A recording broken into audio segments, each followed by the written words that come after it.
ఎండు రొయ్యల తలకాయ పొడి. ఇది కారం పొడిలాగే ఉంటుంది, చాలా బాగుంటుంది. ముందుగా మనం సిద్ధపరచుకోవాల్సినవి ఎండు రొయ్య తలకాయలు, ధనియాలు, పెట్టుకున్న వెల్లుల్లి రెబ్బలు, జీలకర్ర, ఇవన్నీ సపరేట్ డిష్లో మనం పెట్టుకోవాలన్నమాట. ఎండుమిర్చి, అలాగే నువ్వు పప్పు,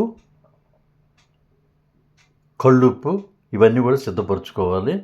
ఇప్పుడు కడాయిలో నూనె పోసి స్టవ్ మీద పెట్టి నూనె కాగిన తర్వాత ముందుగా ధనియాలు మనం వేసుకోవాలి. ధనియాలు కొంచెం వేగే వరకు ఉంచి తర్వాత మనం దాంట్లో ఎండుమిర్చి వేసి ఇప్పుడు రెండు కలిపి వేపాలి. అవి కొంచెం వేగిన తర్వాత అందులో మనం సిద్ధపరచుకున్న జీలకర్ర వేసేయాలి.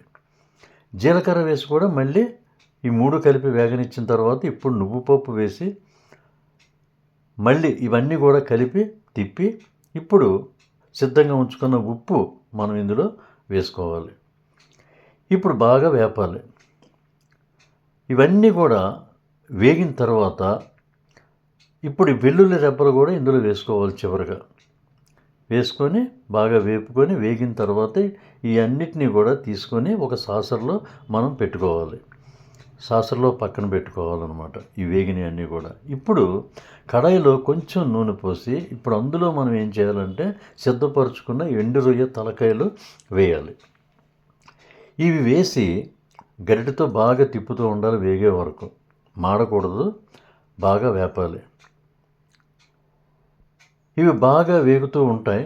ఈ లోపు మనం ఆ ఇంగ్రీడియంట్స్ని మనం ఏం చేస్తాం, మిక్సీ జార్లో వేసుకొని మనం మిక్సీ చేసేసుకోవాలి. ఇవన్నీ కూడా మనం మిక్సీ చేసుకొని ఆ పొడి మనం సిద్ధపరచుకోవాలి. ఈలోపు ఇది వేగుతూ ఉంటాయి. ఈ వేగిన తర్వాత ఈ ఎండురొయ్య తలకాయలను కూడా మనం మిక్సీ చేసుకోవాలి. ఇది కూడా మనం పొడి చేసుకోవాలి. ఇప్పుడు మనం ఇంగ్రీడియంట్స్ చేసినటువంటి పొడి ఇది.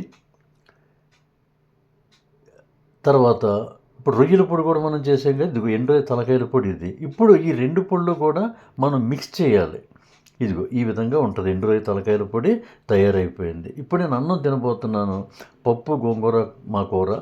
ఇప్పుడు అందులో ఈ పొడి నంచుకోబోతున్నాను. అద్భుతంగా ఉంటుంది taste. Thank you very much.